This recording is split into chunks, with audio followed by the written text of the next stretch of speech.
तो hello everyone, welcome back to my YouTube channel Enviropedia. तो आज हमने जैसे कि देखा कि आपका एडमिट कार्ड रिलीज हो चुका है। एनटीपीसी की जो वेबसाइट है, आप उसका नीचे लिंक भी देख सकते हैं, careers.ntpc.co.in। इस वेबसाइट से आप अपना एडमिट कार्ड डाउनलोड कर सकते हैं। और अब आपके पास सिर्फ समय बचा है मात्र लगभग 8 दिन का। आज 9 तारीख हो चुकी है और 8 दिन बाद 17 और 18 को आपका एग्जाम है। तो आई होप आप सबकी प्रिपरेशन काफ़ी अच्छी जा रही होगी। और यहाँ मैं आप सबके सामने एक नया टॉपिक आज लेकर के आया हूँ, एसडीजी सस्टेनेबल डेवलपमेंट गोल्स और एमडीजी मिलेनियम डेवलपमेंट गोल्स। इनके बारे में आज हम देखेंगे क्या इनका ओरिजिन रहा, हमारे कौन से एसडीजीज हैं जो स्पेसिफिकली इन्वायरमेंट को पर्टेन करते हैं। थोड़ी सी इसकी हिस्ट्री पर भी हम ध्यान देंगे। और मेरा पर्पस सिर्फ आपको किसी एक एग्जाम के लिए प्रिपेयर करना नहीं है, और भी आगे जो आपके एग्जाम्स होंगे, और नॉट जस्ट आपके एग्जाम्स को लेकर के एक अवेयरनेस होनी चाहिए आपको इन्वायरमेंट को लेकर के कि ये सस्टेनेबिलिटी टर्म क्या है। Environment is not just air, water and land और just about the paper work और compliance, it's more than that. तो इन सब को लेकर भी हम आगे डिस्कस करते रहेंगे अपने चैनल के थ्रू, और आप सबके भी इनपुट्स हम लेते रहेंगे। तो आज हम डिस्कस करने वाले हैं अपने इस वीडियो में एसडीजी सस्टेनेबिलिटी डेवलपमेंट गोल्स और एमडीजी मिलेनियल डेवलपमेंट गोल्स। क्या इनका ओरिजिन रहा, क्या इनकी हिस्ट्री रही, क्या इनका बैकग्राउंड रहा, ये जो टर्म आप देखते हैं सस्टेनेबिलिटी, ये आया कहां से और क्या इसकी इंपॉर्टेंस है। और एग्जाम पॉइंट ऑफ व्यू से हम कुछ क्वेश्चंस भी कवर करेंगे जो प्रीवियस एग्जाम में भी आपके आ चुके हैं, और इस एग्जाम में भी आप मान के चलिए इस टॉपिक से लगभग 2 to 3 questions, I would say शायद 1-2 क्वेश्चन ज्यादा भी इससे पूछे जा सकते हैं।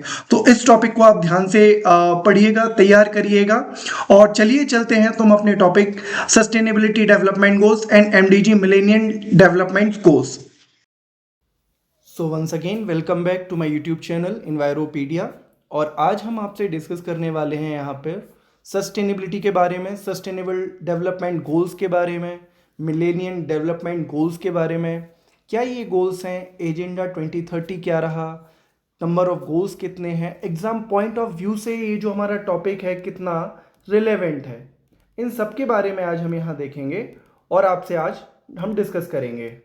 तो सबसे पहले हम बात करते हैं कि हमारे सस्टेनेबिलिटी डेवलपमेंट गोल्स हैं ये कब आए। तो 25 सितंबर 2015, हर 15 साल के लिए लगभग हमारे जो एजेंडा है वो डिसाइड होते हैं। इसके पहले हमारे पास मिलेनियम डेवलपमेंट गोल्स थे जो 2000 में आए थे और 2015 तक जो रहे, और 25 सितंबर 2015 को यूएन जनरल असेंबली ने एजेंडा 2030 एडॉप्ट किया, और जिसमें कि सस्टेनेबल डेवलपमेंट की बात की गई। तो हमारे पास आज के टाइम 17 सस्टेनेबल डेवलपमेंट गोल्स है। ये काफ़ी इंपॉर्टेंट है। नंबर ऑफ गोल्स कितने हैं? 17 हैं। इसके 169 टारगेट हैं जिनसे कि हम ये 17 गोल जो हैं उनको फुलफिल करेंगे। और ये जो गोल हैं, ये जो हमारे टारगेट हैं, ये फुलफिल हो रहे हैं या नहीं हो रहे हैं, इसके लिए हमारे पास 248 यूनिक इंडिकेटर्स हैं। जिन इंडिकेटर से 248 कुछ इंडिकेटर्स हैं जो रिपीटेड हैं, तो इन एक्चुअल 231 इंडिकेटर्स हैं। और ओवरऑल हम देखें तो 248 इंडिकेटर्स हमारे कहे जाते हैं। तो इससे भी क्वेश्चंस आपका हो सकता है कि कितने इंडिकेटर्स हैं। इंडिकेटर जैसे कि हमारा हंगर इंडेक्स हो गया, पॉवर्टी इंडेक्स हो गया, हैप्पीनेस इंडेक्स हो गया, ये कुछ इंडिकेटर्स हैं। ऐसे मिला करके काफ़ी सारे 231, मॉर्टेलिटी रेट क्या है और चाइल्ड एजुकेशन रेट क्या है आपके यहाँ। तो ये सारे इंडिकेटर्स जो हैं ये जब फुलफिल होते हैं, ये जब ग्रोथ करते हैं, हमारे जीडीपी भी एक इंडिकेटर है हमारे टारगेट्स को लेकर के, और जो हमारे 17 सस्टेनेबल डेवलपमेंट गोल्स को फुलफिल करता है। और ये जो गोल्स हैं ये वर्ल्ड वाइड हैं और सबको टारगेट्स है ऑल ओवर द वर्ल्ड, जितने भी देश हैं इसमें इंक्लूडेड हैं। और इनको हमें हमारा टाइमलाइन जो है वो 2030 तक है इन गोल्स को अचीव करने के लिए। तो ये तो बेसिकली बात हो गई हमारे सस्टेनेबल डेवलपमेंट गोल्स की। और अब हम इसके आगे चलते हैं कि सस्टेनेबल डेवलपमेंट गोल्स के पहले क्या था, क्योंकि सस्टेनेबल डेवलपमेंट गोल्स जो हैं वो 2015 में आए।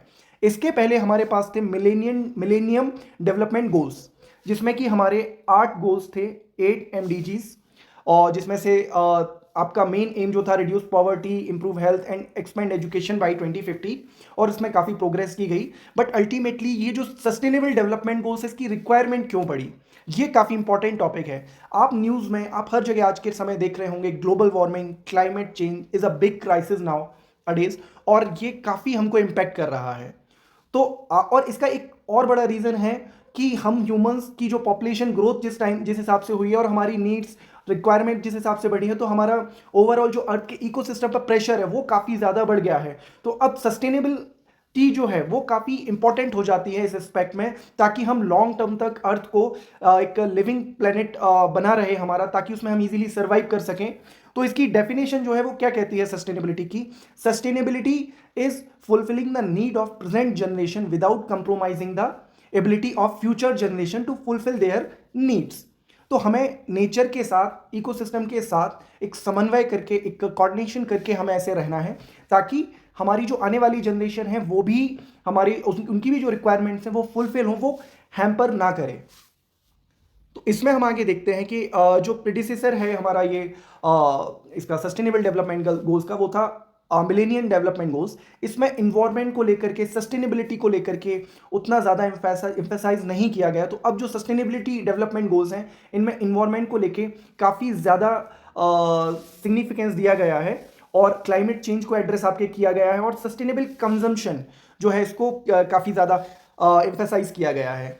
अब एक सबसे इंपॉर्टेंट बात है, हम इतने समय से सस्टेनेबिलिटी के बारे में बात करते हैं, तो थोड़ा सा हम इसके बैकग्राउंड में भी जाते हैं कि सस्टेनेबिलिटी जो है वो टर्म आया कहाँ से और क्या इसकी इंपॉर्टेंस है। तो बात है 1987 की, कि जब जो नॉर्वेजियन प्रेसिडेंट थी गो हर्लेम ब्रंटलैंड, और गो हर्लेम ब्रंटलैंड ये चेयरमैन भी थी of world commission on environment and world development for 1984 से 87 के बीच। तो उस टाइम एक रिपोर्ट पब्लिश हुई है, इसको आप बड़े ध्यान से देखें, अवर कॉमन फ्यूचर। ये जो रिपोर्ट जब पब्लिश हुई, और इसको एज अ ब्रंटलैंड रिपोर्ट भी कहा जाता है, तो उस टाइम पर सस्टेनेबल डेवलपमेंट जो है ये टर्म वहां यूज किया गया, और उसकी डेफिनेशन भी दी गई, development that meets the needs of the present without compromising the ability of future generation to meet their own needs। तो this was the first time जब sustainability word जो है वो origin में आया, उस सस्टेनेबल डेवलपमेंट की जो बात हुई वो पहली बार की गई 1987 में, और रिपोर्ट थी अवर कॉमन फ्यूचर। ये एग्जाम पॉइंट ऑफ व्यू से भी काफी इंपॉर्टेंट है। और एक और बात, गो हर्लेम ब्रंटलैंड को मदर ऑफ सस्टेनेबल डेवलपमेंट भी कहा जाता है। आइए चलते हैं, हम अब थोड़ा फोकस करते हैं सस्टेनेबल डेवलपमेंट गोल्स 2015 पर, कि हमारे जो टोटल नंबर ऑफ एसडीजीज हैं वो क्या हैं, और ये आपको सीक्वेंस में भी याद करना काफ़ी इंपॉर्टेंट है। सीक्वेंस जो है इसमें काफ़ी इंपॉर्टेंट रोल प्ले करता है, क्योंकि कई बार क्वेश्चन जो है वो डायरेक्ट भी आपसे पूछा जा सकता है। अभी रिसेंट में मैं बात करूं तो यूपीपीसीबी 2026 का जो एग्जाम हुआ असिस्टेंट इन्वायरमेंट ऑफिसर के लिए, उसमें डायरेक्ट क्वेश्चन था एसडीजी गोल से रिलेटेड। जीरो हंगर का जो क्वेश्चन है, आप सॉरी, गोल 1 ऑफ एजेंडा 2030 करके क्वेश्चन आया था, what is the goal 1 of agenda 2030। और इसमें आपके ऑप्शन थे no poverty, zero hunger end hunger, achieve food security and promote sustainable agriculture all in its form, और एक ऑप्शन था ensure inclusive and equitable quality education, life long learning opportunity. तो इसका answer जो था आपका end poverty in all its form. तो SDG 1 जो था ये इसका आंसर था। तो इसको आपको सीक्वेंस में थोड़ा याद करना काफ़ी इंपॉर्टेंट है, क्योंकि इससे आप मान के चलिए कि अगर आप ये टॉपिक कर लेते हैं, तो आप अगर इस टॉपिक की बात करें तो एटलीस्ट 3 to 4 क्वेश्चंस आपको देखने को मिल सकते हैं। आप इजीली 3 to 4 मार्क्स जो हैं आप इसमें गेन कर सकते हैं। तो काफ़ी इंपॉर्टेंट टॉपिक है एग्जाम पॉइंट ऑफ व्यू से भी। तो एसडीजी 1 जो है हमारा कहता है no poverty end poverty in all its form. और एसडीजी 2 की अगर हम बात करें तो जीरो हंगर की जो बात है, and hunger, achieve food security and promote sustainable agriculture. और सिमिलरली अगर हम एसडीजी 3 की बात करें, गुड हेल्थ एंड वेलबींग। तो अल्टीमेटली आप देखेंगे तो आपको एक पैटर्न इनमें नजर आएगा कि हमारे जो 1, 2, 3 हैं ये कहीं ना कहीं ह्यूमन वेलबींग के बारे में बात कर रहे हैं, चाहे वो पॉवर्टी के लिए लेकर के हो, एक लिविंग स्टैंडर्ड को लेकर बात कर रहे हैं, क्वालिटी एजुकेशन की बात कर रहे हैं, जेंडर इक्वालिटी की ये जो बात कर रहे हैं। तो ये बेसिकली हम कह सकते हैं कि हमारे ह्यूमन जो है एस्पेक्ट ऑफ लिविंग को रिप्रेजेंट कर रहे हैं। लेकिन वहीं हम जब 6 गोल की बात करें, क्लीन वाटर एंड सैनिटेशन, तो इसमें है ensure availability and sustainable management of water and sanitation. तो ये आपका जो है ये हाइजीन को लेकर के है, और प्लस आपके इन्वायरमेंट को भी कहीं ना कहीं ये रिप्रेजेंट करता है।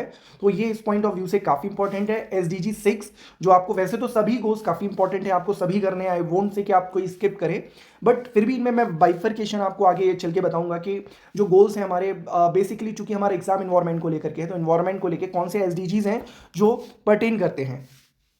SDG 7 है हमारा affordable and clean energy, ensure access to affordable, reliable, sustainable and modern energy. तो ये जो हमारा है ये SDG, और आपने इसके पहले देखा होगा एक उज्ज्वला योजना भी आई थी, तो क्लीन एनर्जी को लेकर के, ताकि हर घर में जो है गैस हो, तो उसको लेकर के उज्ज्वला योजना जो थी वो थी घर घर तक गैस सिलेंडर पहुंचाने के लिए, ताकि एक क्लीन सोर्स ऑफ फ्यूल मिल सके, और प्लस इसमें धुआं वगैरह कम हो, तो ये हमारी वेलबींग भी के लिए भी बेटर था। जो हमारी वुमेन हैं जो हमारे काम करते हैं उनके लिए काफ़ी बढ़िया था। और सिमिलरली हम बात करें decent work and economic growth, SDG 8 जो हमारा है ये भी है, but promote sustain inclusive and sustainable economic growth. तो सस्टेनेबिलिटी है वो सिर्फ इन्वायरमेंट में नहीं, हमारी लाइफ में भी, हमारी इकोनॉमी में भी, और हमारा कोई भी काम है तो वो काफ़ी सस्टेनेबल होना चाहिए, कंसिस्टेंट होना चाहिए, और एक सस्टेनेबल मैनर में होना चाहिए, तभी उस काम को हम काफ़ी बढ़िया तरीके से कर सकते हैं। आगे हम बात करते हैं SDG 9, industry innovation and infrastructure, build resilient infrastructure and foster innovation. तो ये इंफ्रास्ट्रक्चर इनोवेशन की यहाँ बात की गई है SDG 9 में, ताकि हम फ्यूचरिस्टिक जो बिल्डिंग है हमारी आने वाली हैं तो वो एज पर द जो क्लाइमेट चेंज है उसके अकॉर्डिंग हो, लेस एनर्जी कंज्यूम करें और मोर आउटपुट उनका रहे। ग्रीहा, आपने एक कॉन्सेप्ट पढ़ा होगा, ग्रीहा, green rating integrated habitat assessment. तो ये इंडिया में है, टेरी द्वारा डेवलप किया गया है, और ये हमारे जो बिल्डिंग्स हैं उनको रेट करता है on the basis of their net energy consumption, कि कितना वो एनर्जी कंजम्पशन कर रहे हैं और कितना एनर्जी वो सेविंग कर रहे हैं। तो बेसिकली इको फ्रेंडली बिल्डिंग को डिजाइन, AC वगैरह भी आजकल आप देख रहे होंगे, एयर कंडीशनर है, नॉट जस्ट एयर कंडीशनर, कोई भी हमारे इलेक्ट्रिक इक्विपमेंट है तो उनमें स्टार रेटिंग जो आप है वो देख रहे हैं, स्टार रेटिंग जो है वो आपको देखने को मिलती है उसमें। तो ये भी कहीं ना कहीं एक एग्जाम्पल है हमारे जो रेजिलियंट इंफ्रास्ट्रक्चर है, इनोवेटिव तरीके जो हैं हमारे ऐसे स्ट्रक्चर्स को, ऐसी टेक्नोलॉजी को लाने के लिए, ताकि हम जो हमारा टेक्नोलॉजी है वो कम से कम एनर्जी को यूज़ करे और मैक्सिमम आउटपुट दे, ताकि क्योंकि एनर्जी अल्टीमेटली जो है वो कहीं ना कहीं उसका सोर्स मेजरली फॉसिल फ्यूल पर डिपेंडेंट होता है, जिस कारण से कार्बन इमिशन जो है काफ़ी ज़्यादा होता है, और कार्बन इमिशन जब होता है ये आपस में सारे इंटर रिलेटेड है, तो उससे कहीं ना कहीं ग्लोबल वार्मिंग बढ़ती है, और अल्टीमेटली क्लाइमेट चेंज जो है वो बहुत बड़ा इशू जो हमारे सामने है, वो as a result of global warming. तो हमें ये छोटे छोटे जो हमारे इनिशिएटिव हैं ये काफ़ी हेल्पफुल हैं। नेक्स्ट हम देखते हैं रिड्यूस इनइक्वालिटी। तो reduce inequality with in and among countries, ये काफ़ी इंपॉर्टेंट है कि जो हमें विद टाइम जो हमारी इनइक्वालिटीज़ हैं ये रिड्यूस होनी चाहिए, सब लोग एक समभाव की नज़र होनी चाहिए कि सभी समान हैं। और ये सिर्फ inequality not just related to caste, sex, religion, inequality है जो इन टर्म मॉनेटरी टर्म्स में भी हम बात करें, लिविंग स्टैंडर्ड्स में भी अगर हम बात करें तो उनमें भी इनइक्वालिटी जो है वो रिड्यूस होनी चाहिए। एजुकेशन की हम बात करें उसमें भी, और जेंडर इनइक्वालिटी की भी ऊपर हमने बात करी, तो इन सब में जो इनइक्वालिटी है ये रिड्यूस होनी चाहिए और इक्वालिटी की तरफ हमें बढ़ना चाहिए। SDG 11 की हम बात करते हैं, sustainable cities and communities, make cities inclusive, safe, resilient and sustainable.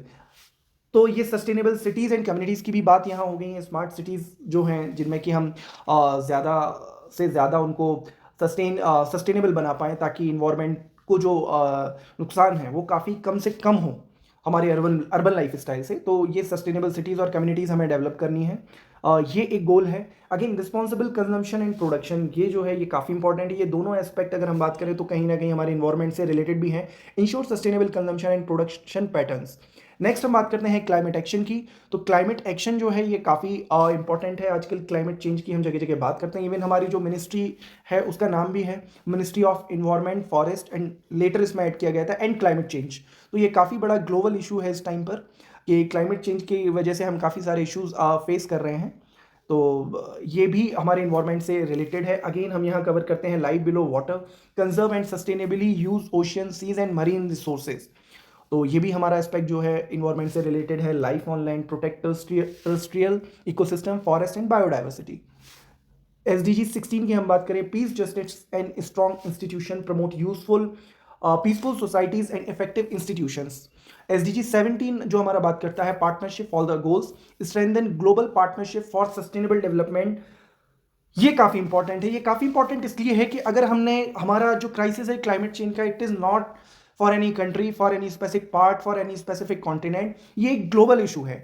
और अगर हमने आज ग्लोबली एकजुट होकर के इसके लिए काम नहीं किया तो it will be very difficult, चाहे हमारे डेवलपिंग नेशन हो, अंडर डेवलप्ड नेशन हो, चाहे हमारे डेवलप्ड नेशन हो, इन सबको मिल करके एक प्लेटफॉर्म पर आज काम करने की जरूरत है, एक पार्टनरशिप की जरूरत है, तभी जाके हम इन गोल्स को अचीव कर पाएंगे। और जो हमारा क्लाइमेट चेंज जैसे इश्यूज़ हैं, ग्लोबल वार्मिंग जैसे इश्यूज़ हैं, इनको हम अचीव कर पाएंगे, ताकि हमारे जो इन्वायरमेंट को हार्म है वो मिनिमम टू मिनिमम हो और हम एक सस्टेनेबल लाइफ स्टाइल की ओर बढ़ पाएँ।